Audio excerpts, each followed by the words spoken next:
me chamo Arlene e você está no canal Vasco Meu Mundo para mais um giro de notícias do nosso Clube de Regatas Vasco da Gama. Antes de começar, eu quero estar pedindo para você que não é inscrito e está aqui pela primeira vez, inscrever-se, vem fazer parte da família Vasco Meu Mundo para ficar sempre por dentro das notícias do nosso gigante na minha voz.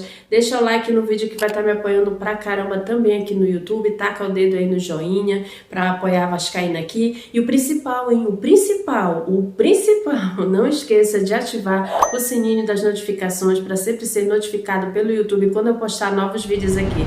Fez tudo isso, eu vou direto ao ponto, que é falar do nosso amado clube para você. Então, sem mais delongas, a primeira notícia nos dias de hoje é que o Vasco segue tentando enxugar gastos e admite que resolução sobre o novo controlador da SAF deve ficar para 2025.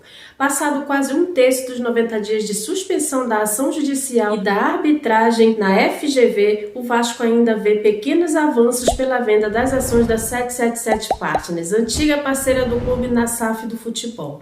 Houve conversas com potenciais interessados, mas por enquanto não há propostas na mesa da ACAP, a seguradora que assumiu o espólio da empresa americana, o que se explica também pela complexidade da negociação. A ACAP detém os 31% da 777 Partners, o Vasco 30% referentes ao acordo de acionistas de 2022, mas há ainda os 39% que estavam em discussão na arbitragem na FGV, paralisada antes do seu início por pedido do clube e da seguradora. Internamente, os dirigentes admitem que a resolução para o futebol do Vasco deve virar o ano.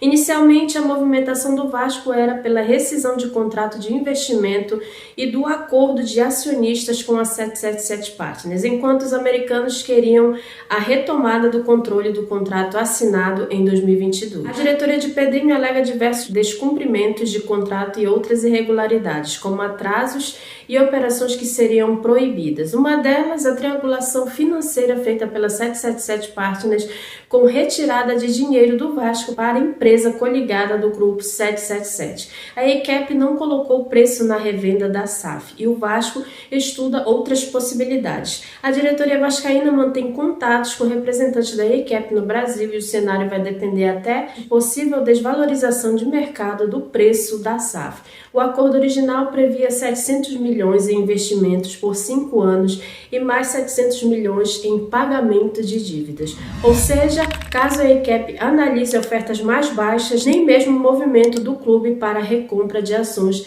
é considerado impossível, o que é defendido por correntes políticas no clube, mas considerada tarefa difícil pela falta de recursos de um clube que há 9 anos vive crise financeira. E com isso, como ficam as contas, né? Essa interrogação que paira no ar. Pedrinho garantiu contas em dia. Pedrinho e seus pares querem a manutenção do futebol nas mãos de uma SAF, não importa a resolução para o imbróglio com sua antiga parceira. Em recente manifestação no Conselho Deliberativo do Vasco, ele assegurou que conseguiria fechar o ano de 2024 com os salários em dia, o que também dizia nas primeiras manifestações após a liminar na justiça contra a 777. Abre aspas. Caso a gente entre e tenha já um colapso financeiro, pode ter certeza de que o salário estará em dia. O cenário que imaginamos dentro do caixa da SAF é que tem receita para giro. Meu comprometimento é que, se não tiver, eu honro com os salários em dia e com todas as despesas mensais do Vasco. Fecha aspas, afirmava ainda em maio o presidente do Vasco. O Vasco mantém acordos no regime centralizado de execuções de processos trabalhistas e cíveis e também junto à Procuradoria-Geral da Fazenda Nacional.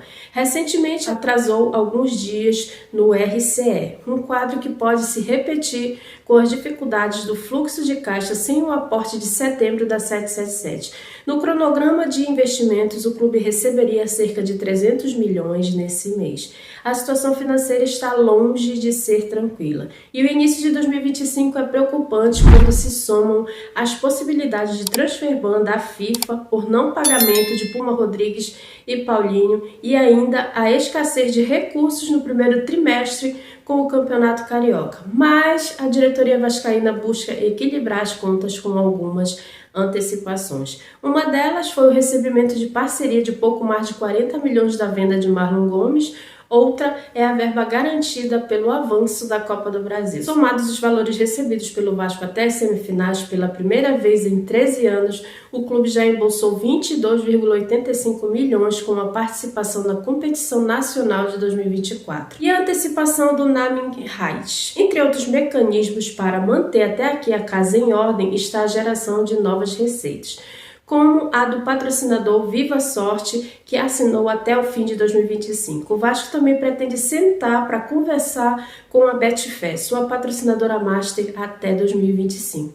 E tem no horizonte a renovação ou troca de material esportivo. O contrato com a Capa foi estendido até maio do ano que vem.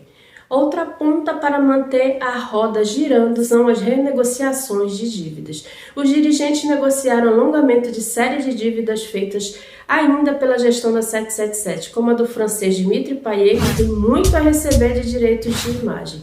Os dirigentes calculam que essas renegociações e demais operações deram fôlego de até 4 meses e diminuíram significativamente o custo mensal do clube e da SAF, que já beirou os 40 milhões. Essa conta passa por folha salarial superior a 18 milhões, mais RCE, que varia de 2,5 a 5 milhões, e acordo com a Fazenda de cerca de 3 milhões. É grana, minha gente. Houve redução da folha do futebol, mas não foi tão substancial por causa da chegada de Felipe Coutinho e porque o Vasco precisou dividir alguns salários de jogadores negociados por empréstimos. Uma possibilidade levantada pela atual gestão era a venda dos naming rights do Novo São Januário. O empresário José Roberto Lamáquia acenou com interesse pela compra do nome ainda na campanha de Pedrinho à presidência, mas recuou a investida numa possível antecipação de recursos via Crefipar do grupo Crefisa. O clube mantém conversas também com outros interessados e conta ainda com essa hipótese de antecipação de recursos por essa venda, mas não é um cenário provável. A venda de jogadores deve ser peça fundamental nesse quebra-cabeça. Há possibilidades tanto de atletas que estão no clube como o jovem Ryan, convocado e com destaque recente na seleção sub-20, como daqueles jogadores emprestados, casos do argentino Orediano, do chileno Palacios e do brasileiro Cleiton. Vamos ver, né, o que vai acontecer em relação a todo esse imbróglio, que o Vasco consiga sair bem de tudo isso e que dê tudo certo pra gente, que 2025 seja um ano leve e zen pra gente, porque a gente merece, né? O Vasco já passou por tantas coisas, dentre elas essa situação crítica dessa venda para essa empresa falida que é a 777 Partners. Mas vamos torcer para que tudo dê certo e confiar que o Pedrinho fará o melhor pelo Vasco. No mais é isso, você que foi comigo até o final do vídeo, deixou o like para fortalecer o canal, se inscreveu se não é inscrito e caiu de paraquedas e está pela primeira vez aqui, inscreva-se, você será muito bem-vindo e muito bem-vinda. Ativou o sininho das notificações para sempre ser notificado pelo YouTube quando eu postar novos vídeos aqui. Se fez tudo isso, meu muito obrigada, tamo junto, isso aqui é Vasco, vamos por mais, sempre por mais. Beijo, galera, e até o próximo vídeo com mais notícias do nosso gigante pra você. Saudações vascaínas, tchau, valeu!